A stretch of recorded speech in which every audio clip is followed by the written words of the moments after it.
What's going on, everybody? Thanks for checking out the channel again.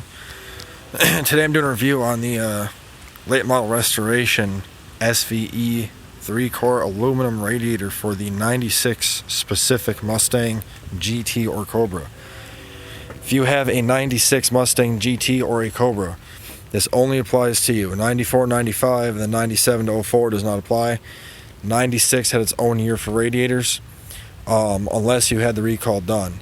Basically, on the 96, you have a mount here and this mount here, and how it's got this triangle piece like this on the side of the radiator. That goes to your mount right there and right there. Well, if you had the recall done, which this car did not, this would extend all the way out to here. You wouldn't have this triangle piece here. So easy way to look up, if you have a 96, you're curious to know, come out, and if you see it'll be plastic on the stock one, it'll be like this with this kind of piece. You have a 96 only radiator. The other ones are about out to about there, and this goes on top just like how this does. Well, I'm doing this video because I bought an SVE radiator because my old one crapped out. I was driving, started leaking antifreeze, and found out she broke off. Stock radiator. Yes, my car is manual, not automatic. I don't know if this was put in from a junkyard or something, I'm not sure. It's got the tranny cooler, not really sure. The SV radiator also has a tranny cooler in it as well. If you have it automatic, you gotta buy these little fittings to put in here, which I can't get in to see them, but basically, if you want to do this, it's very simple. That piece, this sits on pretty much like this.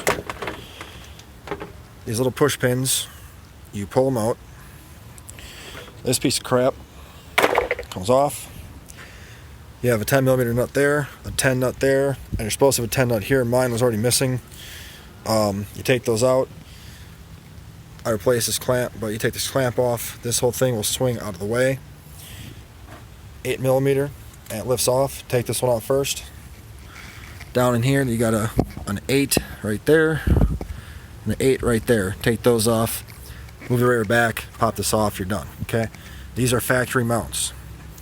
This is a 3-core radiator. Here's my issue with it. Getting the fan on, super easy. It is 2 10mm screws. You can see the one right here. Take the fan out with the old radiator's an assembly. It just bolts right on the new one. Take your upper and lower hose off. Self-explanatory. Here's my issue. In the ad for the radiator, it says buy the Mishimoto new radiator supports for 96. Well, 94 to 96, but I buy these and the pieces of crap. Stamped steel ones, nice and strong. These things here, very, very weak. They flex. It actually bent one when I'm putting it on. It's just very thin aluminum. They have no rigidity. $30, don't waste your money. Junk.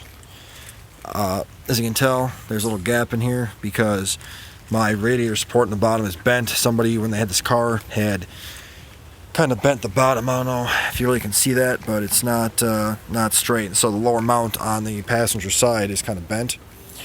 Don't buy these. Use your stock mounts if they're still good. If they're not, buy OEM 4-to-1s. Stamped steel, way stronger. Other issue I face, as you can tell, this is hitting the AC line. This is after I bent it. Before, this was like right here. Also, the hose is rubbing down there. So I gotta somehow fab something up. I already bent this as much as I could because no, I can't bend it this way or else this hits the airbox. So keep that in mind. By the SVE radiator, it's so much bigger. It's hard to get in here. But yeah, basically we'll make this video. If you buy the SVE radiator, do not waste your money on the Mishimoto mounts or junk. The fan does, or the radiator goes in there pretty easily. The lower mounts on my car were fine. There's 2 little O-ring bushings that kind of look like this in the bottom. Mine are okay, left them alone. Check yours out before you buy a radiator in case you need them. Otherwise, you unplug these 2 connectors, and then the fan connector, which is right here. Again, this tab is broken off before I got the car. Pull that crap out. Shouldn't take that long. Took me longer because I have to walk all the way across my apartment to get my tools. So, but yeah, want to make this video to help people out before you buy the radiator.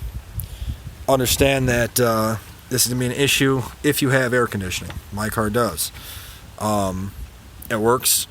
I tried bending it more, but it just keeps flexing the condenser line.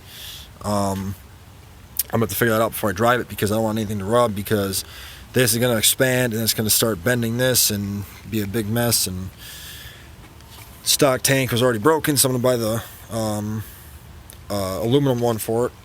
I have a Canton on my Mach 1, and this part had broken off on the Mach 1, so kind of funny how, you know, I don't know, but just wanted to make that video. Thanks for checking out the channel. Like, share, subscribe. I'd appreciate it. If you have any questions, let me know in the comments. That's about all I can say. Have a good one.